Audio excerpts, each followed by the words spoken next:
오늘 할 부분은요. 68페이지에 전기장과 전이차라고 하는 또 다른 부분으로 전기에서의 사실은 기본적인 회로의 개념을 설명하는 부분입니다. 오늘 조금 낯설 수 있는데 따라오길 바래. 자, 오늘 해야 되는 게 전기력과 전기 에너지, 이렇게 선생님이 제목을 좀 바꿔볼게요. 오늘 할 부분은 전기력과 전기 에너지에 해당되는 얘기를 한번 해보자 라고 하는 거고요. 자, 전기를 띈 입자가 있어요. 전기를 왜 띄어? 이런 것들은 선생님이 기본적인 것들을 여러분 알고 계셔야 되니까 중학교 2학년 때 배웠어요. 어떤 입자가 있는데 얘는 지금 칠판 전기 안 띄고 있고요. 자, 근데 나 얘 전기 띄게 할 수 있어요. 그래서 전기를, 모든 물질은 전기를 띄게 할 수 있다? 왜? 처음부터 모든 물질은 전기를 띌 수 있는 가능성을 가지고 있거든? 그러면 어떻게 그런 가능성을 가지고 있어? 라고 하면 모든 물질을 구성하는 가장 작은 입자가 뭐게? 자, 모든 물질을 구성하는 가장 작은 입자를 언제 전자라고 배웠냐? 원자죠. 모든 물질은 더 이상 쪼갤 수 없는 원자로 되어 있어. 그래서 원자의 구조를 먼저 이해하고 계셔야 전기 파트가 됩니다. 자, 돌턴이라는 사람은 원자는 더 이상 쪼갤 수 없는 가장 작은 입자라고 얘기했지만 구랍니다. 원자는요, 원자보다 더 작은 세 종류의 입자가 들어있습니다. 그 중에 원자의 중심을 뭐라 그러냐면 이걸 맞아요. 원자 핵이라고 불러요. 원자의 중심에 있다 원자 핵. 근데 이 원자 핵 속에요, 입자가 두 종류 들어있습니다. 그 중에서 플러스의 전기적 성질을 띠고 있는 입자가 있고 전기적 성질을 가지고 있지 않은 입자가 존재합니다. 그 중에 플러스의 전기적 성질을 띠고 있는 걸 뭐라 한다고? 양성자. 그렇죠. 이걸 우리는 양성자라고 부르고요. 전기적 성질을 띠고 있지 않지만 질량을 가지고 있어. 그래서 얘를 중성의 성질을 띠고 있다. 중성자라고 부릅니다. 그래서 양성자와 중성자를 합해 있는 그 중심이 되는 공간을 원자 핵이라고 부르는 거고요. 그리고 바깥쪽에 플러스와 반대되는 마이너스의 성격을 띠고 있는 입자가 바깥쪽에 있습니다. 얘를 우리는 뭐라고 한 거냐면 이걸 전자라고 부르는 겁니다. 근데 이러한 전기를 띠고 있는 두 종류의 입자와 전기를 띠지 않은 입자가 있는데 우리가 원자라고 부르려면 조건이 있어요. 아무거나 원자라고 부르지 않습니다.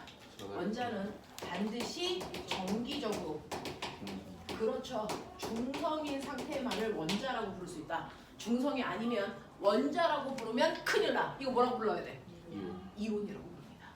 됐죠? 그러면 실제로 우리가 알고 있어요. 얘 누구니? 원자번호 몇 번? 11번. 그렇죠. 원자번호 11번인 나트륨이 있는데 이 원자 번호가 곧 원자 핵 속에 있는 양성자의 개수입니다. 그러니 얘는 원자 핵 속에 플러스의 전기를 띠고 있는 애가 11개가 있음에도 불구하고 나트륨은 원자거든요. 원자이려면 플러스를 띠고 있는 전기적 성질을 띠고 있는 양성자의 개수가 11개야. 그럼에도 불구하고 중성이 되려면 마이너스의 성격을 띠고 있는 전자가 몇 개 있어야 될까요? 정확하게 11개 있어야. 그래서 얘 전기적 세기가 플러스 11이면 얘는 전기적 세기가 마이너스 11이니까 두 개 합해서 0. 플러스도 마이너스의 성격도 튀어나오지 않습니다. 이걸 원자라고 불러요. 그래서 원자라면 반드시 양성자의 개수와 전자의 개수가 같은 상태다라고 하는 걸 인지하려면 이건 약속이죠. 양성자가 11개인데 전자가 11개면 중성이야? 중성이래. 그러려면 조건이죠. 양성자 하나가 띠는 전기적 세기와 전자 하나가 띠는 전기적 세기가 뭐 해야 된다? 같다라는 전제입니다. 실제로 같습니다. 그래서 양성자 하나가 띠는 전기적 세기가 얼마일까? 0.599. 우리는 이거를요 실제 숫자로 계산하려면 더럽게 작고 더럽게 복잡하니까 플러스 1이라는 상대적 숫자로 표현하는 거지. 실제로 양성자 하나가 띠는 전기적 세기를 우리는 전하량이라고 부르거든요. 자, 양성자 하나가 띠는 실제 전기적 세기는요 플러스 1.6 곱하기 10의 마이너스 19승 쿨롱입니다. 그래서 전기적 세기를 나타내는 단위가 쿨롱이라는 과학자 이름 쓴 거야. 마이너스 1.6 곱하기 10의 마이너스 19승 쿨롱이고요. 그렇다면 전자 하나가 띠는 전기적 세기도 마이너스 1.6 곱하기 10의 마이너스 19승 쿨롱이라는 거야. 근데 이제 우리가 나중에 하다 보면 1쿨롱 이런 얘기를 할 거야. 그러면 1쿨롱이 되려면 꼬맹아 이만큼의 세기를 가지고 있는 아이들이 도대체 몇 개가 모여야 플러스 1쿨롱 또는 마이너스 1쿨롱의 세기가 될까? 이걸 계산합니다. 이걸 계산하면 이게 625, 18개입니다. 625, 18개가 필요합니다. 저는 이렇게 외웠어요. 625, 18개. 이렇게 있으면 이게 1쿨롱의 전하의 세기를 만들어요. 양성자 625, 18개만큼 전자 625, 18개만큼 모이면 플러스 1쿨롱 또는 마이너스 1쿨롱의 정기적 세기가 된다라는 거예요. 실제 양성자 하나, 전자 하나가 1쿨롱인 건 아니다.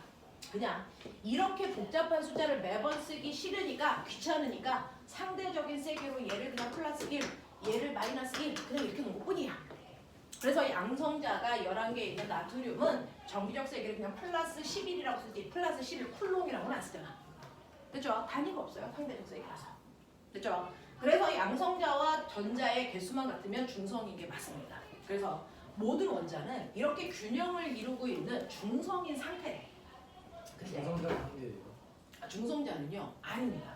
중성자는요 양성자에 비해서 그래서 양성자와 중성자의 비율이 1대1 또는 1대1.5 이 정도의 비율을 갖습니다. 자, 보편적으로 양성자의 개수가 작을수록 중성자의 개수도 적게 들어있어요. 그 적게 들어있는 적어도 한 원자번호 20개 정도까지는 원자번호 20번까지는 다 외웠잖아? 그래서 수에립의 분탄질산 푼의 뭘 계속 외웠잖아. 됐죠? 그래서 20번까지 여러분들은 대부분 외우셔야 되고요. 수능을 보려도 확실히 외우시는 게 맞습니다. 자, 여기까지는 양성자의 개수의 비율과 중성자의 개수의 비율이 1대1 정도의 비율을 갖습니다. 근데 20번을 넘었으면 양성자와 중성자의 비율이 1대1.5 이 정도의 비율까지 갑니다. 그게 안정적 구조예요. 그래서 그건 왜 그런지는 선생님이 몰투를 하시는 분들이 있으면 그때 설명하죠. 자, 그래서 이 정도의 비율을 갖는다. 그래서 나트륨은 원자 번호가 11번이니까 이게 원자 상태라면 양성자 11개, 전자 11개 있는 그런 중성 상태의 그래서 구조다. 그러면 얘가 중성인 이유는요. 전기를 띤 입자가 없는 게 아니고 같은 개수만큼 있기 때문에 중성이야. 그러면 이 균형을 깨트려 버리면 어떻게 되니? 중성이 아니죠. 전기를 띤 입자가 되는 거죠. 그래서 모든 물질은 이 균형을 깨트려서 전기를 띤 입자를 만든다. 됐어? 그러면 균형을 깨트리려면 양성자의 개수를 늘리거나 전자의 개수를 늘리거나 줄이면 돼요. 그래서 전기를 띤 입자의 개수를 지금보다 늘리거나 줄이면 돼. 자, 그럼 이때 쉽게 이동시킬 수 있는 게 누굴까? 전자입니다.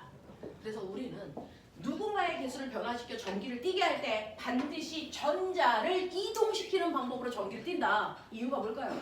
가벼워서. 네, 가벼워서. 중학교 교과서에 이렇게 써있습니다. 그러면 가벼우면 왜 쉽게 이동시키는데? 가볍기 때문에요. 보면 같은 크기의 힘을 줘도 뭐요? 가속도가 커지죠. 잘 움직인다는 뜻입니다. 여러분들 움직이기 쉬워요가 가속도가 커요라는 뜻입니다. 됐어? 그래서 질량이 작을수록 가속도가 크기 때문에 쉽게 움직일 수 있다. 이 뜻이에요. 근데 중학교 때 가속도라는 단어를 못 쓰니까 그냥 가벼워서 그래요. 라고 얘기한 거예요. 됐죠? 그래서 질량이 작을수록 쉽게 움직일 수 있기 때문에 우리는 전자를 움직이는 방법으로 전기를 발생시킨다. 그러면 전자를 움직이는데요. 지금보다 전자를 줄일 수도 있어요. 여기에 있는 전자를 하나 줄여서 전자의 개수 10개로. 하지만 양성자는 그대로죠. 그러면 어떤 전기를 띱니까? 플러스 1이라고 하는 전하를 띤 입자로 바꿉니다. 그래서 우리는 이걸 나트륨 플러스 1의 전하를 띤 입자야. 근데 1이라는 숫자는 생략해. 그래서 이온식 이렇게 썼잖아요. 됐죠? 이건 전자 하나를 뭐 했다? 잃었다라는 뜻입니다. 전자를 잃어서 플러스가 세졌어 라고 하는 양이온이고요. 오히려 전자를 넣을 수도 있죠. 플러스 11인데 얘를 마이너스 12로 만들면 얘는 마이너스 1의 정기적 성질을 띤 입자를 만든다면 가능하다면 하겠죠. 됐어? 그래서 마이너스의 전하를 띤 입자를 만든다는 건 전자를 더 넣었다라는 뜻입니다. 됐어? 그래서 우리는 물질 속에 전기를 발생시킬 때는 전자를 이동시키는 방법으로 전기를 발생시킵니다. 그래서 전기를 띤 입자들은 화학에서는 이온이라고 부른대요. 양이온, 음이온. 물리에서는 이온이라고는 부릅니다. 뭐라고 부릅니까? 이걸 전하라고 부릅니다. 그냥 전하라고 불러요. 됐어? 그래서 얘는 플러스 전하를 띤 입자야. 얘는 마이너스 전하를 띤 입자야. 전기라는 단어 안 써요. 플러스 전기를 띤 입자야. 이런 단어 안 쓴다고. 플러스 전하를 띤 입자야. 됐어? 이렇게 표현한다고요. 자, 그래서 이런 식으로 전기를 띤 입자를 만들 수 있다는 겁니다. 자, 그러면 이런 식으로 어떤 아이를 내가 전기를 띠게 할 거야. 띠게 하는 방법은 마찰시키거나 전기를 띤 입자를 근처에 갖다 대거나 뭐 이렇게 하면 돼요. 그건 다음 시간에 배우고요. 이런 식으로 해서 어떤 입자를 전기를 띠게 했어. 그랬더니 A라는 입자는 플러스 전기를 띄었어. 4쿨롱이야. 이런 식으로 된다고요. 됐어? 자, B라고 하는 입자도 전기를 띄었어. 마이너스 2쿨롱이야. 전기를 띤 입자 사이의 거리가요. 얼마만큼 떨어져 있냐면 2m만큼 떨어졌어. 뭐 이런 거야. 그러면 전기를 띠고 있는 입자는 떨어져 있어. 전기력 작용할까 안 할까? 해요. 전기력은 떨어져 있는 입자들 사이에도 작용하는 힘입니다. 됐죠? 그러면 A라는 입자와 B라는 입자는 서로 반대극이니까 당기는 힘이 생기겠지? 그럼 나 물어볼게. A가 B를 당기는 전기력이 있을까? B가 A를 당기는 전기력이 있을까? A가 한 놈은 4쿨롱이고 한 놈은 2쿨롱이야. A가 같죠? 왜? 작용 반작용의 힘입니다. 아, 됐어. A가 B를 당기는 힘이요. 그게 전기력 때문에 당기던 자기력 때문에 당기던 중력 때문에 당기던 상관없어요. A가 B를 당기는 힘이나 B가 A를 당기는 힘이나 이 힘의 크기는 언제나 같아야 됩니다. 작용과 반작용이기 때문이에요. 그래서 전하량이 세다고 해서 더 센 힘으로 당기는 일은 존재하지 않습니다. A가 받는 전기력이나 B가 받는 전기력의 크기는 무조건 같고 방향은 반대인 두 힘입니다. 그러면 이렇게 전기를 띤 입자들 사이에 작용하는 전기력이라고 하는 이 힘 어떻게 구할까요? 라고 하면 떨어진 입자 사이에 작용하는 힘은 전기력도 있지만 중력도 있고요. 자기력도 있고요. 얘네들 구하는 식의 모양이 다 똑같습니다. 알죠. 맞아요. R 제곱분의 크크크 라는 형태를 띱니다. 됐어. 질량을 가지고 있는 물질들은 R 제곱분의 GMN 뭐 이런 식의 형태를 띠는 것처럼 떨어진 입자 사이에 작용하는 힘을 크기를 구하는 방법은 똑같습니다. R 제곱분의 크크크입니다. 모델 놓치죠. R 제곱분의 크크크 이거예요. 그 중에서 R이라고 하는 건 두 입자 사이에 떨어져 있는 거리인데 나 하나 모르자. 두 입자 사이에 떨어져 있는 거리는 어디부터 어디까지니? 중심 무게중심에서 무게중심까지야. 표면에서 표면까지가 아니고. 그렇죠? 그래서 2의 제곱분의 K라고 하는 건 전기력 구할 때만 쓰는 상수값이에요. 이 상수를 쿨롱이라는 사람이 알아내서 쿨롱 상수라고 하고요. 상수는 우린 다 1로 쓸 거지만 실제 상수는 9 곱하기 10의 부수입니다. 우린 다 상수값은 1로 놓고 비교할 거야. 자, 1로 놓자. Q1과 Q2는 각각 A와 B가 띄고 있는 전하량의 세기를 이 문자로 표현한 거예요. 전하량의 세기를. 그래서 A는 4쿨롱, B는 2쿨롱. 됐니? 날라가, 꺼져, 지워져, 사라져, 보이죠? 그래서 얘네들은 2N의 힘으로 서로를 당기네. 이런 느낌.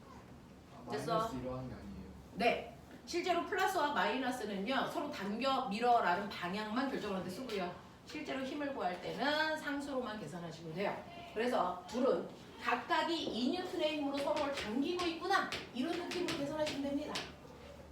그렇죠? R 제곱분의 크크크. 됐죠? 실제로 전기력을 구하려면 저 쿨롱 상수까지 집어넣어서 해야 되지만 우리는 귀찮으니까 쿨롱 상수는 1로 보고 됐어? 이렇게 놓으면 대략 2N에 해당되는 힘으로 당겨. 이렇게 생각해 보자고요. 됐죠? 이런 식으로요. 전기를 띠고 있는 입자들 사이에는 인력과 청력이라는 전기력이 생기는데 그 힘 어떻게 구해요는 한 번도 생각해 본 적이 없죠. 그걸 이제 고등학교에 올라가서 배우는 겁니다. 전기를 띠고 있는 입자들 사이에 서로를 밀거나 당기는 힘은 R 제곱분의 크크크라고 하는 이 방법으로 실제 전기를 띠고 있는 입자들 사이에 작용하는 전기력의 세기를 구할 수 있다. 이때 작용과 반작용의 관계이기 때문에 전하량이 세다고 해서 더 큰 힘을 만들지는 않는다. 됐습니까? 기억해 주시면 됩니다. 자, 그러면 이만큼의 전기력을 띠고 있어. 그래서 서로 막 당기려고 그래. 됐죠? 자, 근데 내가 얘를 한번 붙이자. 한 번은 이렇게 부셔보자. 그랬다가 다시 띄우자. 원래 위치로. 변하는 게 있나? 있을까? 있대요. 모든 물질은 접촉하면 더 빨리 같아지려고 합니다. 그래서 선생님 손바닥을 칠판에 붙이는 순간 같아지려고 뭐가 움직이고 있습니다. 열이 이동하죠. 그래서 열평형이 됩니다. 이런 식으로 접촉한 물질들 사이에는 서로 같아지려고 대단히 많은 물질량들이 움직이는데 그 중에서 전하량이 다를 때는 전하량도 같아질 때까지 움직입니다. 그래서 전하량이 같아집니다. 어떻게 해요? 라고 하면 조건이 있어요. 두 개의 재질이 같고 크기도 같다면 움직이는 전하량은 Q1에다 Q2를 더한 값의 반대. 그래서 이만큼이 접촉한 후에 각각의 새로운 전하량이 된대요. 근데 이때는 부호 넣고 계산하셔야 돼요. 자, 그래서 A는 플러스 4쿨롱이고 B는 마이너스 2쿨롱인데 두 개 더해서 반띵 하는 거니까 각각이 플러스 전하가 된다. 플러스 전하가 더 셌으니까. 그리고 1쿨롱이 된다. 이런 느낌이야. 그래서 라고 하는 붙이는 순간이요. 전자들이 막 움직이는 전하의 대별이 일어나요. 전하의 재배열이 일어나서 두 개가 같아지고 그 같아지는 전하량은 이렇게 계산할 수 있습니다. 그래서 여기도 플러스 1쿨롱, 여기도 플러스 1쿨롱으로 바뀌어요. 그래서 인력이었던 애가 갑자기 청력됩니다. 그죠? 그때 세기는 다시 집어넣고 계산하시면 돼요. R 제곱분의 크 이런 식으로. 그럼 2뉴턴이었던 게 4분의 1뉴턴이 됐죠. 그래서 어떨 때는 얘보다 커질 수도 있고 작아질 수도 있습니다. 그럼 쟤는 끌어당기는 게 아니라 반대로 4분의 1. 그쵸? 청력으로 생겼죠. 그래서 거리가 다른데 왜 이해지? R 제곱 아니 거리 똑같은 위치에 놓는 거죠. 다시 붙였다가 다시 그 자리에 놨을 때. 그래서 이런 식으로 돼요. 됐죠? 그래서 R 제곱분의 크크크라고 하는 이 방법을 다시 구해 보시면 됩니다. 됐죠? 이런 식으로 전하의 재배열이 일어난다라고 하는 것도 기억을 좀 해봐 두시면 되고요. 우리 상담쌤이 왜 전화를 하시고 계시는 걸까요? 여보세요? 네. 네.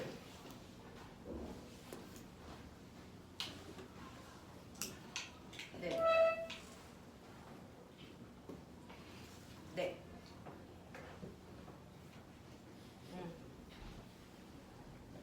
네. 전화 왔어요?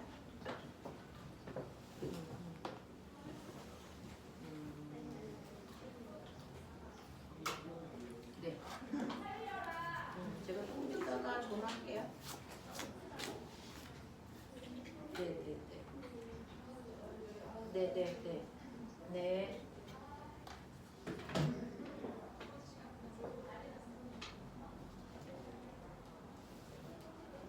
자, 그래서 이런 식으로 전기력이라고 하는 거 계산할 수 있다는 거 머릿속에 좀 집어넣어 주시면 좋을 것 같고요. 그래서 전기력은 R 제곱분의 크크크라고 하는 방법으로 계산할 수 있다.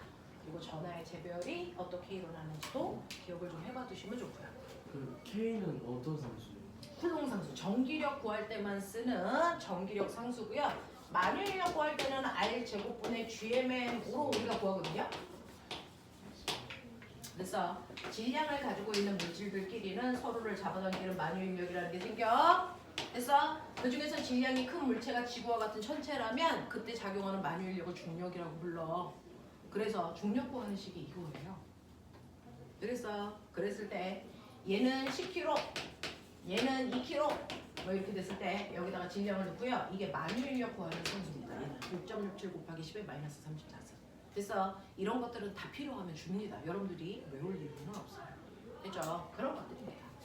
자, 그래서 이런 식으로 힘을 구할 때 구하는 방법들 보여드렸으니까 전기력은 이렇게 구한다 라고 하는 거 R 제곱분의 크크크 모대본 명시냐? 됐죠?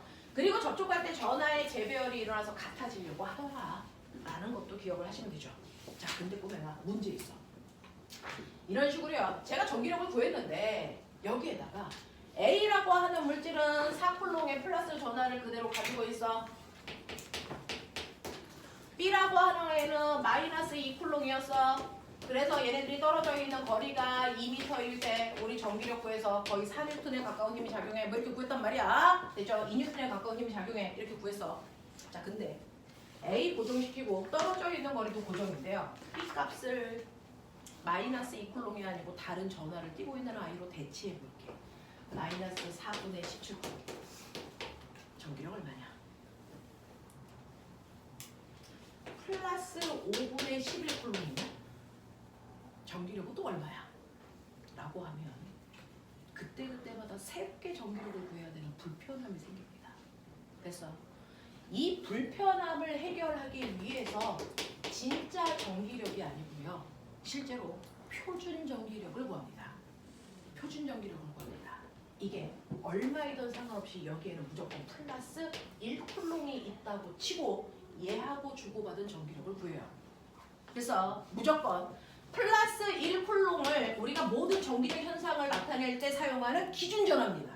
그래서 이 기준전화가 있다고 치고 A와 전기력을 구해 놓으면 이 값은 똑같이 R제곱분의 크로 계산하는데 Q2가 1인 거죠. 그러니까 그냥 R제곱분의 크로 계산하면 돼요. 됐어? 네. 그래서 계산하시면 2의 제곱분의 4인 거예요. 쿨롱상수 1로 보고 Q2에 해당되는 값이 1이니까. 맞죠? 그러면 1뉴턴이네. 그래서 네. 기준전화 1쿨롱일 때. 그러면 1쿨롱이 아니고 2쿨롱이면? 1쿨롱일 때보다 몇 배 커져? 2배. 그러면 2쿨롱이네. 됐어? 그러면 만약에 기준전화일 때 1뉴턴이었는데 이걸 4분의 17쿨롱으로 바꾸면 4분의 11배인데 4분의 11쿨롱 17쿨롱이야. 이렇게 가. 됐어? 이게 5분의 11쿨롱으로 바꾸면 1쿨롱일 때보다 5분의 11배 세지는 힘이 작용해. 그래서 5분의 11쿨롱이야. 이렇게 되잖아. 됐어? 그래서 실제로 전기력이라고 하는 F가 R제곱분의 크크크를 계산을 하면 Q2가 바뀔 때마다 불편하다. 그래서 우리는 Q2 자리에 플러스 1쿨롱의 기준전화가 있다고 치고 표준 전기력을 구합니다. 그걸 그냥 전기력으로 하면 구별이 안 되니까 이걸 전기장이라고 불러요. 전기장이라고 불러요. 그래서 기호도 실제 심이 아니기 때문에 폴스로 안 쓰고요. 일렉트로닉 필드 그래서 있어요. 그래서 이 전기장의 세기는요. R제곱분의 그냥 크로만 계산해라 라는 겁니다. R제곱분의 크로만 계산하고 그랬을 때 Q2가 2쿨롱이면 2배 하면 되고요. 3쿨롱이면 3배 하면 되고요. Q쿨롱이면 Q배 하면 실제 전기력 나오잖아. 됐어? 맞아. 그래서 전기장의 세기를 가지고 전기력을 구하는 방법은요. 전기력은 전기장의 세기에다가 실제 전화량을 곱하면 돼. 됐어? 그래서 아까 이 단위가 뭐라 했어? 뭐라고 읽어? 그래서 쿨롱력 그냥 그렇게 읽어.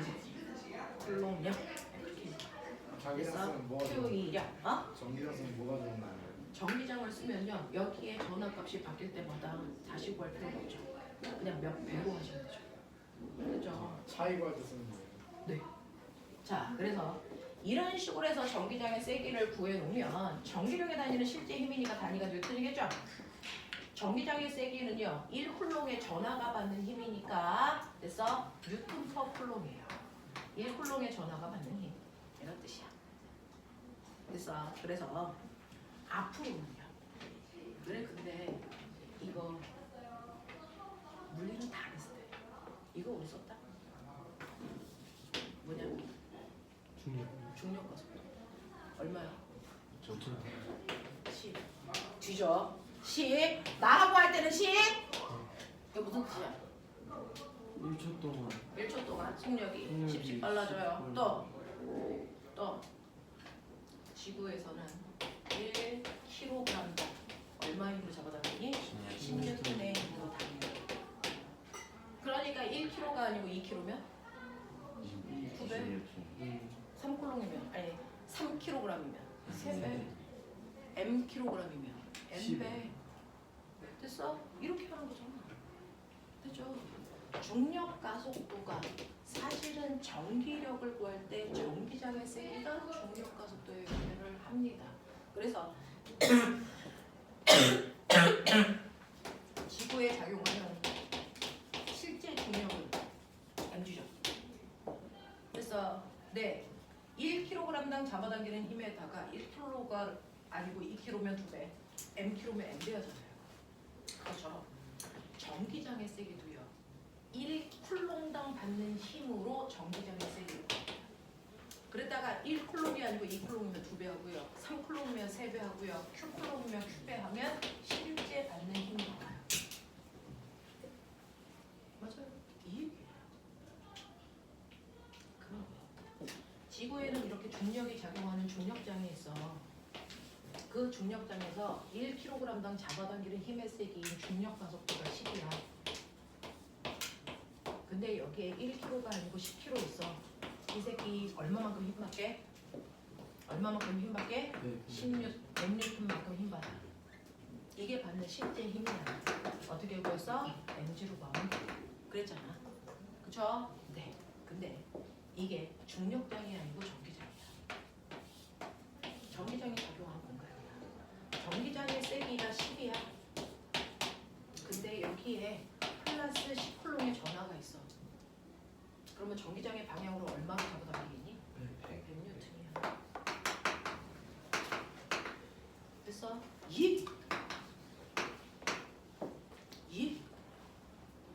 그러니까 모든 힘은요 1쿨롱 또는 1kg이라고 하는 단위값을 만들어서 그 1kg당 또는 1쿨롱당 작용하는 힘의 값들로 나타내 봤단 말이야. 그게 중력일 땐 중력 가속도였고요. 전기장일 때는 전기력일 땐 전기장의 세기야. 알겠어요? 이렇게 해서 1쿨롱당 작용하는 힘의 세기를 만들어 놓으면 거기다가 실제로 전하량을 곱하면 실제 그 안에서 받는 전기력의 세기 구할 수 있다는 얘기입니다. 됐죠? 그래서 QE력이라고 하는 게 F는 mg와 같은 효과예요. 얘가 표준 전하예요. 1쿨롱당 작용하는 힘의 크기 또는 1kg당 작용하는 힘의 크기. 이거 얘기한 거예요. 됐죠? 그래서 실제로 이런 식으로 1쿨롱당 받는 힘의 크기를 나타내면 거기에 1쿨롱이 아니고 2쿨롱이든 100쿨롱이든 갖다 놨을 때 각각이 받는 힘의 크기 우리 구할 수 있다. 이런 얘기예요. 여기에 1kg 있어. 여기에 2kg 있어. 지구에서 받는 힘 불러. 얘 얼마? 10N. 얘 얼마? 20N인 것처럼 여기에 플러스 1쿨롱이 있어요. 여기에 플러스 2쿨롱이 있어요. 전기장의 세기가 10이래요. 그러면 얘는 여기서 받는 힘이 얼마예요? 10N. 얘는 여기서 받는 힘이 얼마예요? 20N. 납득되죠? 이런 얘기라고요. 됐죠? 어떨 때는 전기장의 세기가 10일 수도 있고요. 어떨 때는 전기장의 세기가 5일 수도 있어요. 됐어? 그러면 얘는 얼마로 바꾸면 돼요? 5N. 얘는 얼마로 바꾸면 돼요? 10N. 이런 거죠. 됐어? 이런 식으로 가라고요. 이런 식으로 가라고요. 그래서 낯선 개념이 아니었단 말이에요. 그래서 전기장의 세기라는 건 1쿨롱당 받는 힘의 크기고요. 그거 가지고 실제 힘을 구하려면 됐어? 전기장의 세기에다가 실제 물질의 전하량을 곱한 값이 그 전하에 작용하는 실제 힘이다 라는 겁니다. 괜찮아요? 알겠습니까? 이런 느낌이야. 되겠어? 시연 조는 거 아니지? 조는 거였지? 저희 되겠습니까? 이렇게 된다. 그래서 우리는 전기를 띤 입자 사이에 작용하는 힘을요. 실제 전기력이라고 하는 실제 힘을 구할 수도 있고 전기장의 세기를 이용해서 힘을 구할 수도 있다. 그래서 이거 구하는 방법 R제곱분의 크크크 얘 R제곱분의 크크로 계산하면 된다. 알겠습니까? 이렇게 된다고요. 그러면 전기력 됐어요? 무슨 얘기인지 알겠어요? 오케이. 자 그러면 이런 식으로요. 전기를 띤 입자가 있어. 여기 플러스 전하를 띠고 있어. 여기 마이너스 띄고 있는 아이가 있어. 그럼 당연히 얘네들끼리 서로를 잡아당기는 힘이 작용하겠죠. 네, 라고 하는 그 힘을 전기력이고요. 전기력도 힘이니까 그 힘을 나타내는 화살표겠죠. 그걸 그릴 겁니다. 얘를 전기력선이라고 부를 거예요. 됐어? 네. 근데 꼬맹아 여기서 전기력 방향이 여기서 어느 방향이야? 여기서 전기력 방향이 어느 방향이야? 여기에 만약 플러스 전화가 있으면 똑같은 위치에 마이너스 전화가 있으면 받는 힘의 방향이 정반대죠. 그죠? 그럼 전기력선은 어떻게 그릴까요? 이거예요. 그래서 모든 전기적 현상의 기준이 누가고요?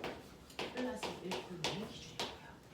그러니까 여기에 모든 곳에 플러스 1쿨롱을 뿌렸다 생각해. 뿌렸다 생각하는 거야. 플러스 전화를 뿌린 거야. 그러면 여기에 만약에 플러스 전화가 있으면 여기 A는 얘를 밀 거야.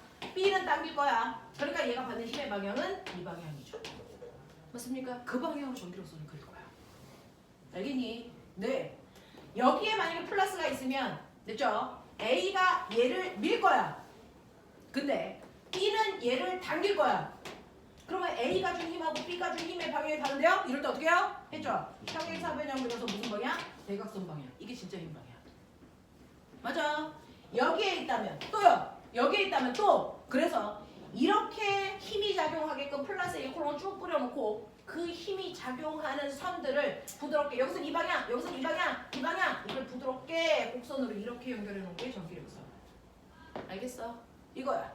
부드럽게 곡선으로 이렇게 연결한 걸 전기력선이라고 합니다. 그래서 결론 그리긴 그렇게 그렸지만 여러분들 방향 항상 전기력선은 플러스 전화에서 나와서 마이너스 전화로 들어가는 방향으로 그리면 돼. 맞죠? 플러스에서 마이너스 전화를 향하는 방향으로 전기력선을 그립니다. 근데 시연아! 졸려면 살짝 일어나! 자, 전기력선을 그렸는데 이렇게 된대요. 선을 그렸어. 그럼 알죠? 얘 무슨 극이라는 거? 얘는 풀을려. 그래서 뭔가 약속을 해놓으면 규칙이 있기 때문에 알아내는 거 어렵지 않아요. 되겠어요? 뭐요? 전기력선은 물리를 가지고 있어요. 전기력선은 물리를 가지고 있어요. 물. 그러니까 뭔가 힘이나 이런 거 가지고 있어요. 네네네네. 전기력이 작용하는. 그래서 곳에 자기력선. 방향과 세기를 표현하고요. 자기력선도 그렇습니다. 자, 근데 무조건 곡선입니다. 네? 무조건 곡선. 아니요. 직선으로 그려지는 경우도 있어요. 여기 플러스판이 이렇게 있어요. 여기 마이너스판이 있어요. 전기력선 얘는 이렇게 보여주죠. 해서 이렇게 됩니다. 자, 그래서 부드러운 곡선으로 연결을 하시면 되는데 여기요. 그각 가르쳐줘도 알았어요. 근데 여기는 화살표의 방향도 안 가르쳐주는데 이렇게 돼요. 풀 같은 네. 전기력선이요. 반드시 A와 B를 이렇게 연결하게 그려지는 건 아니라는 거예요. 연결되지 않을 수도 있다는 거예요. 그러면 A, B는 어쨌든 화살표는 없는데 연결은 되어 있어. 무슨 뜻인 줄 아세요? 한 놈은 플러스, 한 놈은 마이너스라는 뜻입니다. 됐어? 근데 얘네들 연결 안 되죠? 이거 무슨 뜻이에요? 같은 극이라는 뜻이에요. 됐어? 같은 극끼리 있을 때 여기 플러스 있어. 근데 얘도 플러스야. 얘 나가야 되지? 얘도 나가. 알겠어? 연결될 수가 없어요. 알겠니? 같은 극끼리 있으면 화살표는 연결될 수 없어요. 반대 극끼리 있을 때 연결됩니다. 그 방향을 보면 어디가 플러스고 어디가 마이너스인지를 확인할 수 있습니다. 됐습니까? 이렇게 됩니다. 자, 그러면 이런 식으로 전기력선을 그렸을 때 꼬맹아, 자 그렸다고 쳐. 그럼 내가 여기다 플러스 전화를 놨어. 이 새끼 어디로 가? 힘 받는 방향으로 튀겨나가겠지? 어디로 갈까? 얘가요. 이렇게 갈까요? 천만의 말씀이에요. 만만의 공격이에요. 어떻게 됩니까? 항상 그 위치에서 적선 방향, 이 방향으로 실제로 힘을 받는 거야. 이 일로 가요. 됐어? 여기에 놓으면 접선, 일로 간다는 거야. 됐어? 그걸 부드러운 곡선으로 연결해 놓는 거야.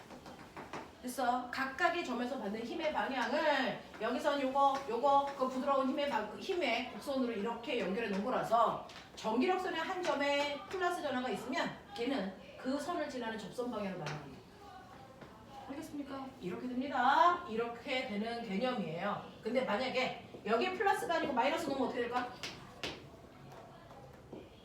플러스와 마이너스는 힘의 방향이 반대잖아요. 이게 반대 방향 나오겠죠. 알겠어? 네, 이렇게 됩니다. 그런 얘기예요. 알겠어? 자, 그래서 힘의 방향을 눈에 보이게, 힘은 눈에 안 보이잖아요. 그래서 눈에 볼 수 있게 화살표로 그려놓은 걸 전기력선이라고 합니다. 알겠어? 자, 그래서 A에서 나가서 B로 이렇게 들어간다. A에서 나가서 B로 들어간다. 얘 플러스고 얘 마이너스니까 이렇게 화살표가 그려진다. 이렇게 된다. 우와씨. 아씨. 근데 이렇게 그려져요. 근데 전기력선을 보니까 여기는 간격이 좀 좁은데 여기 넓어요. 간격이 다른 거 괜찮아요? 이 간격이 의미가 있어요. 간격이 힘의 세기를 나타냅니다. 간격이 좁은 쪽에 더 센 힘이 작용하고 있다. 됐어? 됐어? 간격이 넓을수록 약한 힘입니다.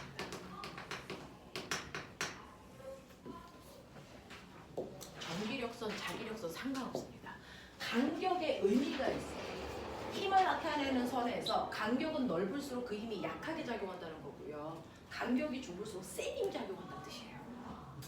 됐어? 그러면 똑같이 전화를 그리는데요. 꼬맹아, A 쪽으로 화살표가 들어갔는데 들어간 거 다 세보니까 5개야.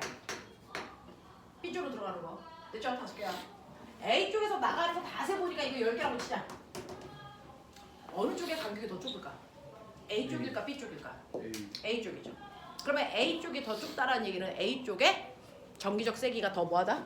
세다라는 걸 표현하고 싶어요. 그래서 그러니 얘가 플러스고 얘가 마이너스인 것뿐만 아니라 얘는 더 센 전하량을 가지고 있어 EQ. 얘는 그거에 비해서 전하량의 세기가 약해 Q. 라고 하는 전하의 세기도 표현하고 싶어요. 그걸 표현하기 위해서 나가는 화살표의 개수를 다르게 해요. 개수가 많은 쪽이 훨씬 더 전하량이 센 쪽이다. 됐어? 그래서 선의 간격이 좁다. 개수가 적은 쪽이 전하량이 약하다. 그래서 선의 간격이 넓다. 알겠습니까? 이거 얘기해요. 그래서 선생님 지금 대충 그렸지만 선의 개수가 10개, 5개, 2대1 그 자체가 전하량의 비율입니다. 알겠어? 이렇게 됩니다. 이렇게 됩니다. 그래서 전하량의 전기력선을 보면 어디가 플러스고 어디가 마이너스인지 뿐만 아니라 어디가 세고 어디가 약한지도 여러분들이 보셔야 되는데 아까 유진이가 물어봐서 했어요. 여기 플러스 전기를 띄고 있는 금속판이 있어요. 여기 마이너스 전기를 띄고 있는 금속판도 있어요. 그러면 전기력선을 그리려면 왼쪽에서 오른쪽으로 그려집니다. 근데 전기력선이 이렇게 그려지는 금속판도 존재하겠죠. 근데 전기력선이 이렇게 그려지는 금속판도 존재합니다. 차이가 뭔지 아세요? 저기만 마이너스. 얘는요. 여기가 플러스고 여기가 마이너스고 인정. 또 다른 거 있죠. 얘는 간격이 어디나 일정합니다. 그래서 얘는 이 안에서 작용하는 전기력의 세기가 다 같아. 똑같은 크기의 힘이 작용하는 공간이야. 그래서 전기장의 세기가 일정해요. 예를 들어서 뭐 10N per Coulomb 이런 식으로. 근데 얘는 어떻게 하세요? 이쪽은 뭐한 쪽? 약한 쪽. 간격이 넓잖아요. 이쪽으로 갈수록 전기력의 세기가 센 쪽. 됐어? 이 얘기입니다. 되겠어? 그래서 여기 쓸 때는 10N으로 어떤 물질을 미는 힘이 작용했다면 여기에 오면 20N으로 밀어. 이런 식이야. 알겠어? 네. 그래서 이 간격이 힘이 어디가 더 세냐 이런 거 얘기하는 겁니다. 간격이 좁을수록 센 힘이 작용하는 곳이라는 뜻입니다. 알겠니? 이해 되겠니? 이런 느낌이야. 그래서 전기력선은 이렇게 그리시는 게 맞다. 자, 그럼 이제 기본적인 거 했어. 힘했어. 됐지? 조금만 집중해봐. 꼬맹아, 여기는 눈에 보이지 않지만 우리가 살고 있는 곳은 힘이 작용하는 곳입니다. 여기. 여러분 눈에 안 보이지만 이 교실 자체가 됐어. 힘이라고 하는 게 작용하는 공간입니다. 빽빽하게. 어떤 힘 작용합니까? 중력. 그래서 중력이라고 하는 힘이 작용하는 공간을 우리 멋진 말로 중력장 이렇게 얘기해요. 운동장처럼 장입니다. 공간이라는 뜻입니다. 중력이 작용하는 공간. 자, 그럼 중력의 영향은 물질에 뭐가 받습니까? 물질의 부피가 중력의 영향을 받아요? 네, 질량이죠. 그래서 중력의 영향을 받는 건 물질의 질량입니다. 이 A라는 물질은 질량이 M의 물질이에요. 그럼 얘는 얼마만큼 힘들어요? 힘 받아요? 라고 하면 여기는 중력장이니까 중력과 속도가 있겠죠? 그러면 얘는 중력 방향으로 얼마만큼의 힘을 받는다? mg만큼의 힘을 실제로 받고 있습니다. 됐죠? 그러면 얘를 들어올리기 위해서 필요한 최소한의 힘은 얼마니? mg죠. 그래서 얘를 나는 그 힘과 반대 방향으로 억지로 h만큼 끌고 가서 그러면 이동거리가 얼마니? h죠?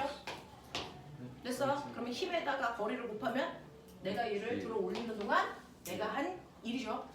그러면 사람은 1을 써. 그럼 저 물체는 1을 받았죠. 1을 받은 만큼 뭐 생기겠니?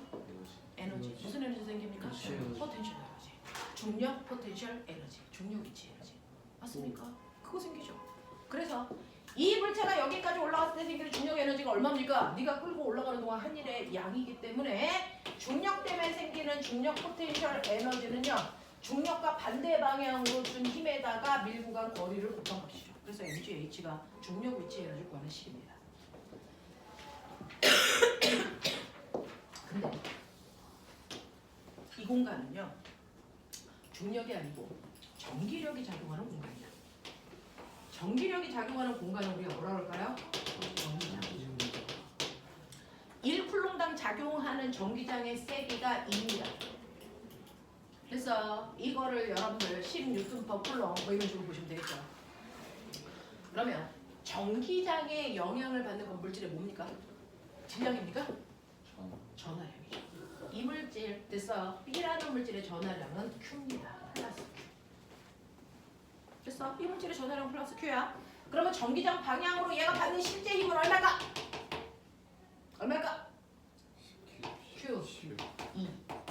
맞죠? Q 2죠. 맞죠? 그러면 얘를 들어 올리기 위해서 전기장과 반대 방향으로 가기 위해서 필요한 최소한의 힘 얼마? 그렇죠. 그래서 얘를 D만큼 끌고 갔어. 됐어? 그래서 여기다 올릴 거야. 그럼 내가 움직인 거리가 얼마니까? D니까 내가 얘를 여기까지 끌고 올라가는 동안 힘이 얼마게? QED. 맞아? 그럼 여기까지 끌고 올라갔어. 나는 일을 해줬지. 여기 있는 물체한테는 1이 받아줬지. 그럼 뭐가 생길까? 에너지. 포텐셜 에너지. 그게 뭘까요? 전기 에너지. 전기 위치. 그게 바로 여러분들이 알아둬야 되는 전기 위치 에너지라고 하는 걸 우리는 전기 에너지라고 합니다. 전기 포텐셜 에너지. 그 전기 포텐셜 에너지를 어떻게 구하는 거냐면 QED 힘 곱하기 밀고 간 거리 이거 한 거예요. QED 이 전기 에너지 구하는 식이에요.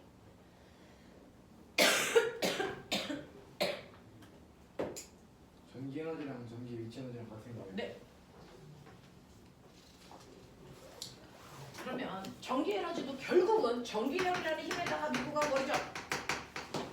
됐어? 중력도 중력이라는 힘에다가 밀고 간 거리죠. 됐어? 포텐셜 에너지는 원래 작용하는 그 힘과 무조건 반대 방향으로 움직일 때 생기는 힘입니다. 원래 작용하는 힘과 반대 방향으로 움직일 때 생기는 힘이죠. 됐어요? 네. 자, 그래서 전기 포텐셜 에너지가 생겼습니다. 그 전기 포텐셜 에너지 구하는 식이 QET입니다. 됐냐?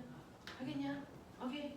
자, 그러면 실제로 얘가 2쿨롱이면 플러스 2쿨롱이면 2 곱하기 전기장의 세기. 그래서 이거 잡아당길 때 필요한 힘은 20N이고 이거를 5m만큼 끌고 왔어. 그럼 곱하기 5 하시면 얘가 이 위치에서 전기 에너지 100줄만큼의 전기 에너지 가져. 이런 느낌이야. 알겠냐? 하겠냐? 네, 중력 위치 에너지랑 똑같습니다. 전기 포텐셜 에너지. 이렇게 보는 거예요. 근데 선생님 이거 2쿨롱이었다가 또 나중에 4분의 11쿨롱으로 바뀌면 또 4분의 11쿨롱으로 바꿔서 전기 에너지 구해야 되니까 불편하다. 그죠? 그래요. 실제로 전기 에너지는요. Q라는 전하가 갖게 되는 실제 전기 에너지예요. 근데 이걸 구하다 보니까 2쿨롱일 때 4분의 17쿨롱일 때 그때 달라. 그러면 이것도 플러스 1쿨롱의 전하가 갖는 표준 전기 에너지로 바꿔버리면 되잖아.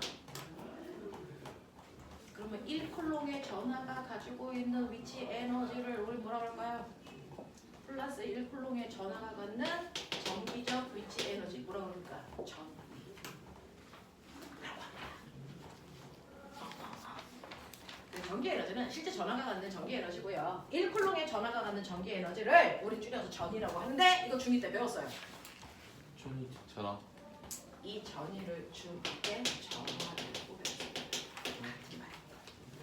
건전지 몇 볼트? 12V. 네, 건전지가 뭐 12볼트야? 이거 원래가 뭔 줄 아세요? 12줄/쿨롱이에요. 1쿨롱의 전하가 12줄의 전기 에너지 가져. 그거를 과학자 이름으로 바꿔서 볼트라고 쓰는 겁니다. 되겠어? 1쿨롱의 전하가 갖는 위치 에너지. 그게 전입니다. 그걸 중딩 때는 전압이라고 했습니다. 그래서 이 건전지 3볼트짜리야. 이 건전지는 1쿨롱당 3줄의 전기 에너지를 공급해 준다는 거야. 알겠어? 그런 얘기라고요. 그런 얘기라고요. 그래서 전이라는 건 1쿨롱의 전하당 12줄의 전기 에너지 가지고 있어. 이런 얘기입니다. 그럼 꼬맹아 1쿨롱이 됐어? 1쿨롱이라면 12줄? 자 그러면 이거 1쿨롱 바꿔.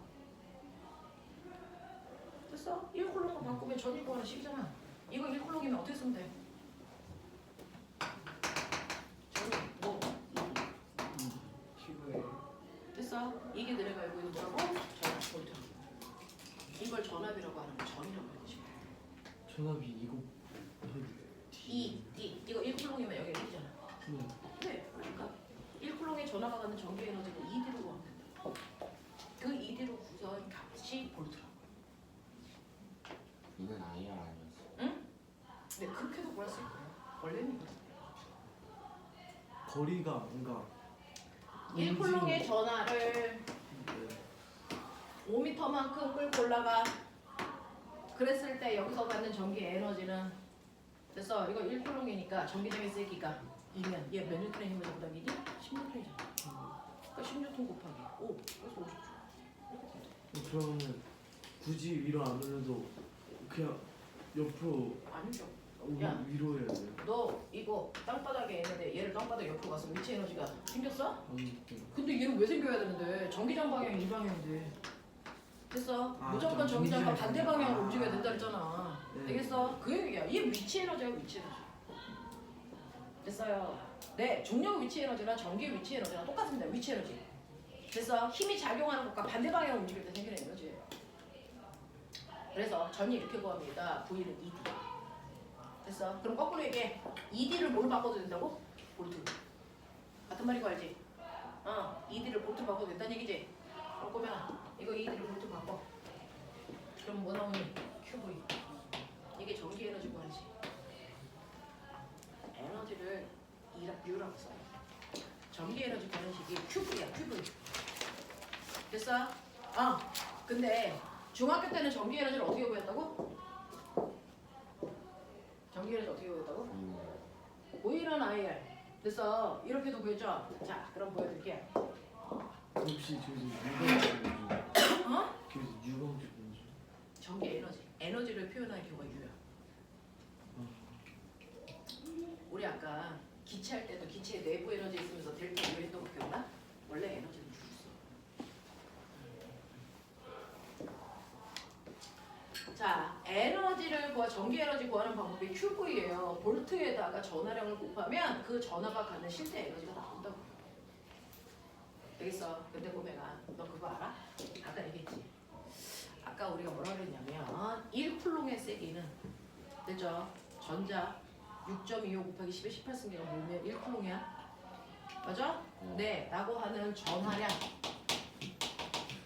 그걸 우리가 이제 Q라고 그러거든. 그래서 플러스 1쿨롱, 3쿨롱 이거야. 근데 너네 전류 얘기할 때요. 선생님 도선 속에 1A의 전류가 흘러야 뭐 이런 얘기 하지 않니? 그러면 도선에 1A의 전류가 흐른다는 그 1A는 뭘 얘기하는 걸까? 여기 1A의 전류 흘러요. 아니 면적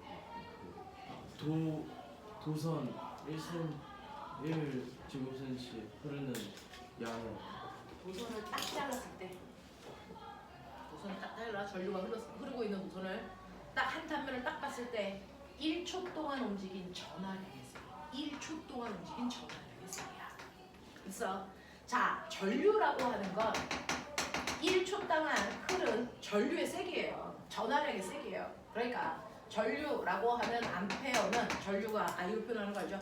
전류는요 일정한 시간 동안에 움직인 전하량이에요. 그러니까 얘가 1초 동안 1쿨롱이 움직였어. 1초라는 시간 동안에 1쿨롱의 전하가 움직였어. 이게 1암페어야. 이게 1암페어야. 1초라는 시간 동안에 이 도선에 1쿨롱의 전하가 지나가면 이게 1암페어의 전류가 흐른다는 거야. 근데 1초라는 시간 동안에 저 도선에 10쿨롱의 전하가 움직여. 얼마니? 10암페어의 세기가 되는 거야. 이렇게 얘기한 거야. 됐어? 이게 1암페어의 정의야. 한 도선에 1초 동안에 움직인 전하량. 이게 바로 전류의 세기다. 그래서 I는 T분의 Q예요. 전류는 단위 시간 동안 움직인 전하량이니까 T분의 Q입니다. 근데 이렇게 분수 있는 거 귀찮지 않죠? 귀찮아요. Q는 우리나라 IT. 됐어. Q는 IT. 그럼 보면 여기에 Q 자리에 뭐 집어넣는데? IT. Q 대신에 IT. 됐어. 그러면 뭐 나오니? 비트. 이게 중3 때 전기 에너지 구하는 식이다. 중3 때 전기 에너지 구합니다. 비트 이렇게 구합니다. 중3 때. 여러분들이 아는 걸로. 전압 곱하기 전류 곱하기 초가 전기 에너지 구하는 식이다. 비트. 그래서 도선 속에요. 도선 속에 여기에 1A의 전류가 됐어. 전류에 5V 걸려. 근데 전류가 흐르는 시간이 10초야. 그러면 이 전기 기구가 사용한 총 전기 에너지 얼마입니까? 다 때려 곱해. 얼마입니까? 50J의 전기 에너지서 이런 얘기야. 그래서 중학교 3학년 때 전기 에너지를 비트로 계산합니다. 전압 곱하기 전류 곱하기 전류가 흐르는 시간 초로 계산합니다. 그래서 이렇게 했을 때 도선 속에 흐르는 전기 에너지를 계산할 수 있습니다. 됐죠? 이게 바로 전기 에너지를 구하는 식이에요. 근데 이 식이 어떻게 나왔는지를 유도해 드린 거예요. 유도해 드린 겁니다. 됐죠? 이렇게 나오는 거예요. 그래서 중학교 3학년 때는요. 전기장의 세기나 전화량이나 이런 거 자세히 안 배운단 말이야. 그러니까 우리가 배운 거는 오메 법칙 9있는 IR밖에 없으니까 전기 에너지 구하는 식 비트로만 계산해 드리는 거죠. 근데 원래 얘가 이렇게 온 거야. 이렇게 온 거야. 알겠습니까? 이 됐죠? 그래서 전기 에너지를 구하는 식 그래서 QED, QVE, 비트 이런 거야. 여기서 Q 자리에 1만 집어넣으면 이게 다 1쿨롱의 전화가 갖는 전기 에너지 전이라고요. 이게 바로 전이랍니다. 그래서 전이는 그 자체가 V 이거 ED 됐어? 이렇게 보면 돼. 이게 1쿨롱의 전화가 갖는 전기 에너지야. 전기 위치 에너지 이런 얘기야. 그래서 전기라고 하는 거 실제로 전기를 띠고 있는 입자는 서로 작용하는 힘도 있고요. 그 힘과 반대 방향 움직이면 에너지도 생겨요. 그 에너지라는 관점에서 보여드리는 거예요. 전기를 띠고 있는 A라고 하는 입자가 플러스 Q1을 띠고 있고 B라고 하는 입자가 Q2라고 하는 전하를 띠고 있고 떨어져 있는 거리가 R이라고. 그랬을 때 전기를 띠고 있는 입자들 사이에 작용하는 힘을 두 가지로 표현해요. 실제 Q2라고 하는 전하가 받는 실제 전기적 세기 됐어? 실제 받는 힘을 우리는 전기력이라고 해요. 이걸 F라고 쓰고 우리는 R 제곱분의 크크크로 계산해서 힘이니까 단위를 뉴턴 썼다. 근데 매번 전기력을 새로 구하는 게 귀찮아서 표준 전화 하나를 만듭니다. 몇 쿨롱이든 상관없이 플러스 1쿨롱의 전화가 받는 힘으로 전기력의 세기를 구합니다. 그걸 우리는 전기장이라고 합니다. 그 전기장을 전기력과 구분하기 위해서 일렉트로닉 필드 2 쓴다. 그래서 얘는 R제곱분의 크크로 계산하면 된다. 그리고 단위는 실제 힘이 아니고 1쿨롱과 받는 힘이니까 뉴턴 퍼 쿨롱으로 했다. 자, 이러한 전기장의 세기로 실제 힘을 구하려면 F는 Q2라는 방법으로 계산하면 실제 힘이 나옵니다. 그렇죠? 자, 힘도 이렇게 하지만 그 전하를 띄고 있는 아이가 전기장에서 움직이면 위치 에너지도 생긴다. 그걸 우리는 실제 전하가 가지고 있는 에너지를 전기 에너지라고 한다고. 에너지는요. 물체가 받는 힘과 반대 방향으로 똑같은 크기의 힘을 줘서 이동시키면 돼요. 됐죠? 그러면 여기에 이 입자가 힘을 받아요. 이쪽으로 당긴다고요. 근데 나 거꾸로 일로 갈 거야. 맞아? 그럼 얼마의 힘이 필요해? 이만큼의 힘이 필요해. 맞아? 얘가 이쪽으로 16N의 힘으로 당기고 있으면 얘 거꾸로 가려면 적어도 최소 16N의 힘을 줘야지 거꾸로 갈 수 있어. 맞아? 그러니까 아까 전기장 안에서 구했지만 지금 전기력으로 구하면요. R 제곱분의 크라고 하는 힘으로 내가 이 새끼를 얼마만큼 끌고 갔냐면 얘로부터 R만큼 떨어진 곳으로 갔어요. 그런 뜻이잖아요. 됐어? 1 곱하기 2. 그래서 계산해 보실래요? 전기의 에너지 구하는 식은 R분의 크크크입니다. R 제곱분의가 아니고 R분의 크크크가 돼요. 전기력 구하는 식은 R 제곱분의 크크크고요. 전기의 에너지는 여기다가 거리를 곱해서 R로 약분했기 때문에 R분의 크크크가 된다. 괜찮아? 괜찮아? 머리 막 팍팍 돌아가지? 됐죠? 미치겠죠? 아는 것 같기도 하고. 됐죠? 여기다가 거리를 한 번 더 곱해줬기 때문에 거리끼리 약분됐다. 그래서 R제곱이 R로 바뀌었다. 알겠어? R분의 크. 이게 전기 에너지 구하는 식이다. B가 마이너스 q2예요. 어? B가 마이너스 q2예요. 네. 되겠어. 이렇게도 구할 수 있고 또는 아까 전기력이라고 하는 거 Q이니까 힘자리에다가 R제곱분의 크크크가 아니고 Q2를 집어넣고 밀고 간 거리가 D니까 QED 이렇게 해도 되고 그래서 어쨌든 간에 힘 곱하기 거리야. 힘 곱하기 거리야. 그래서 이렇게 해도 전기 에너지 구하는 식인데 이때 1쿨롱의 전하가 갖는 전기 에너지를 우리는 전이라고 한다. 전이는 얘가 1쿨롱이기 때문에 1로 바꾼다. 여기 1쿨롱이죠. 그러니까 전이는 R분의 크크로 계산하셔도 되고 또는 ED로 계산하셔도 전이가 되는데 우리는 그 전이를 볼트로 쓰기로 했다.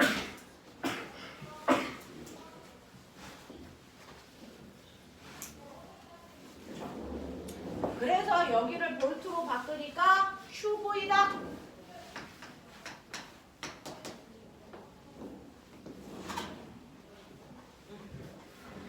근데 아까 말씀드렸습니다. Q는 IT 가격으로 바꿀 수 있다. 그래서 여기다가 IT로 바꾸면 BT도 된다. 이걸 중3 때 우리가 배우는 전기 에너지 공식이다. 천천히 가죠. 그래서 엄청 낯선 부분이에요. 엄청 낯선 부분입니다. 눈에 보이지 않는 전기, 에너지에 대한 개념이에요. 아인슈타인이 잡아놓은 개념입니다.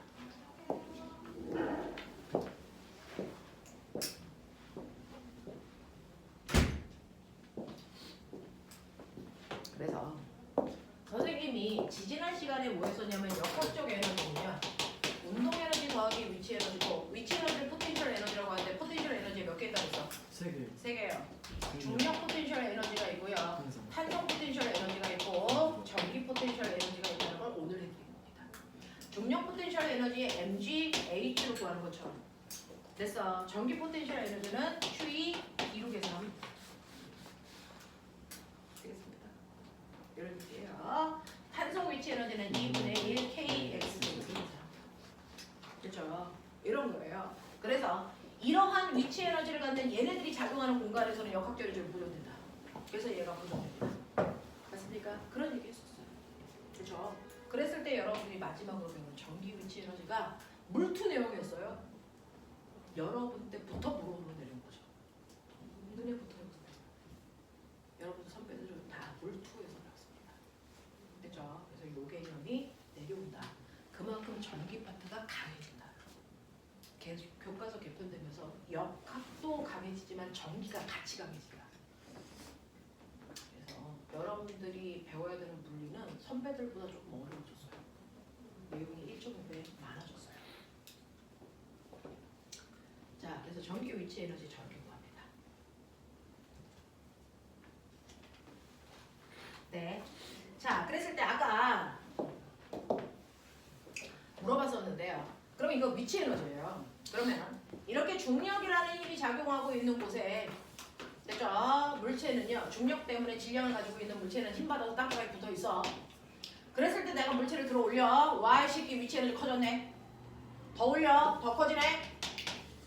옆으로 가. 위치 에너지 변화 없네. 이런 얘기잖아요. 그러니까 힘과 반대 방향으로 움직일 때 위치 에너지가 커지는 거고요.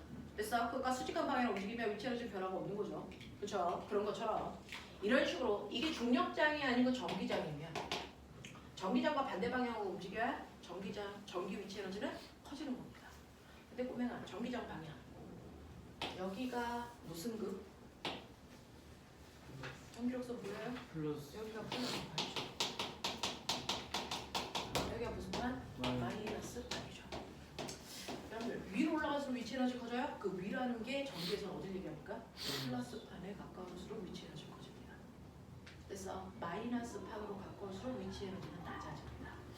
자, 그래서 여기가 높은 위치 에너지, 여기가 낮은 위치 에너지.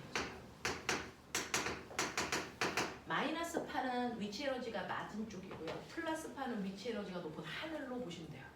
마이너스 파는 땅바닥, 플러스 파는 하늘로 옵니다. 그래서 플러스 파드로 가까워질수록 위치 에너지 점점 커지고 있다라고 판단하는 겁니다. 됐죠? 그랬을 때요. 그러면 플러스 판에 가까울수록 위치 에너지 커져. 그러면 여기 됐어. 1쿨롱의 전하가 있다면 여기서의 위치 에너지 10줄, 여기서 8줄, 6줄, 4줄, 2줄, 0줄 이렇게 되겠죠? 맞아요. 근데 걔가 옆으로 가도 10줄인 건 똑같죠? 옆으로 가도 안 바뀌겠죠? 그래서 전기 위치 에너지가 같은 높이까지 높이끼리 선으로 연결합니다. 이건 전기력선이고요. 전기 위치 에너지가 같은 높이끼리 선으로 연결한 걸 됐어. 이거를 같은 전기적 위치 에너지를 가지고 있는 곳이다. 등전이 면 또는 등전이 선이라고 해요. 됐어. 그래서 같은 위치 에너지를 가지고 있는 곳끼리 이렇게 선을 그리면 이게 등전이면 또는 등전이 선인데 이 등전이 선 또는 등전이 면은 항상 전기력선과 몇 도? 90도가 됩니다. 예외 없습니다. 90도가 됩니다. 그렇다면 여기 플러스 전환, 여기 마이너스 전환, 전기력선 그려봐. 어떻게 그리니? 이렇게, 이렇게, 이렇게. 맞아? 등전이면 그려봐. 전기력선과 몇 도? 90. 얘가 90도. 이렇게, 얘가 90도. 이렇게, 얘가 90도. 이렇게 해서 등전이면 얘는 이렇게 그려지지.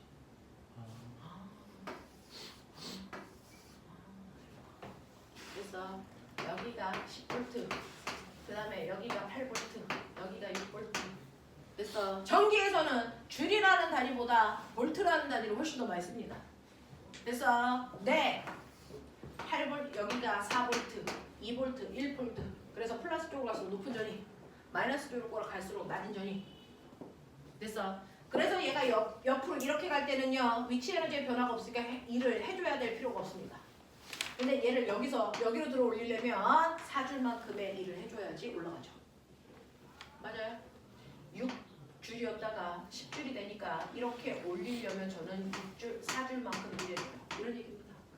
됐어? 그러면 여기서 이렇게 내려오면 자, 땅바닥. 여기 공이 있었어요. 높은 곳에 있어. 손 올라. 애새끼 내려와. 내려오면서 무슨 에너지가? 운동 에너지. 무슨 에너지가 무슨 에너지로 바뀌어? 위치 에너지가 운동 에너지로 바뀌죠? 똑같아요. 그럼 전기 운동 에너지. 여기 전기를 띠고 있는 입자를 여기 가지고 있었다? 근데 이 새끼가 여기서 여기까지 확 내려온다? 위치 에너지 얼마 감소했냐? 4줄 감소했지. 그게 무슨 에너지일까? 전기.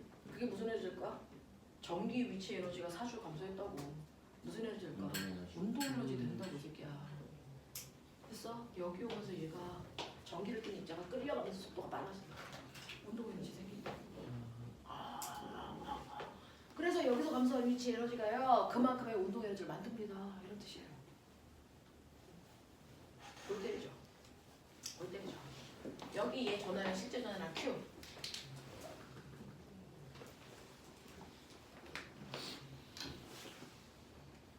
질량 램.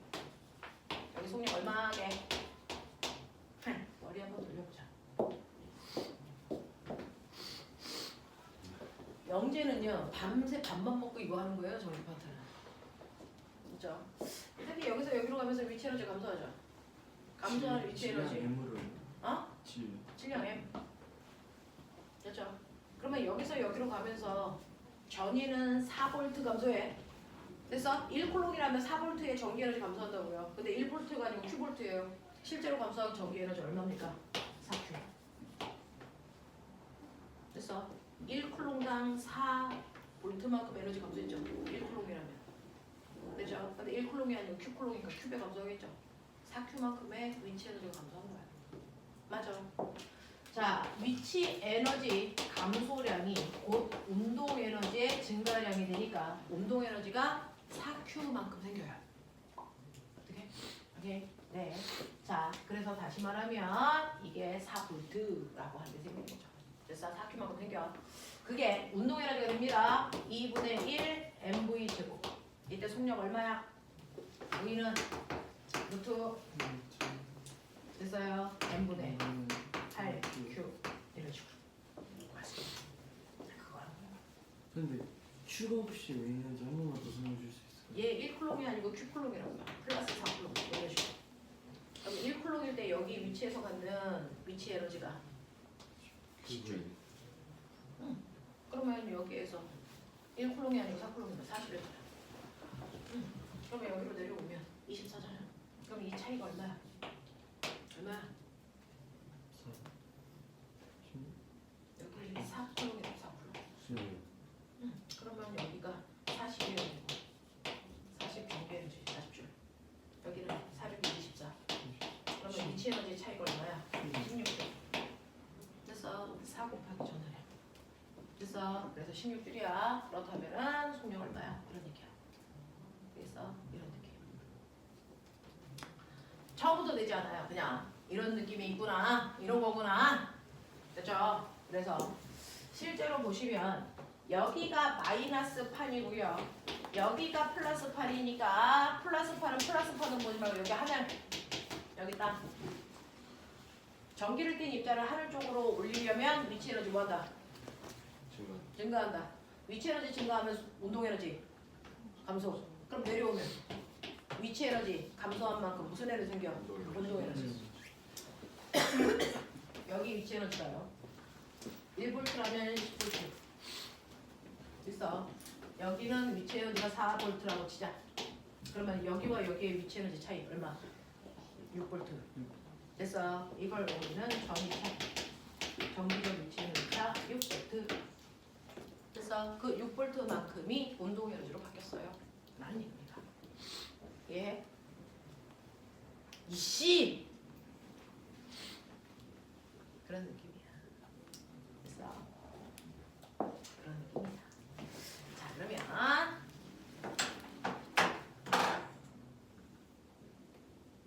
시간 우리가 몇 시에 끝나야 되는 거야? 반 5시 반인데 지금은 5시 40분인데. 안녕히 계세요. 계속 전화오고 있고. 자, 그래서 계속 전화오고 있어. 미안해. 그래서 집에 가서요 할 수 있는 데만큼만 풀어오시고 선생님은 다음 주에 여러분들 질문 받을 건데요. 거기서 하다 보면 축전기라고 하는 아이가 있습니다. 축전기의 대표적인 문제가 어떤 문제냐면요. 그거 하나만 보고 가죠. 축전기에 해당되는 그림이 79페이지에 있는 169번부터는 안 하는 겁니다. 그게 축전기를 그려놓은 판입니다. 169번부터는 안 푸는 겁니다. 165. 까지만 보여요. 네, 168까지만 풀면 되겠네요. 그렇죠? 네, 거기까지 해가지고 오시고요.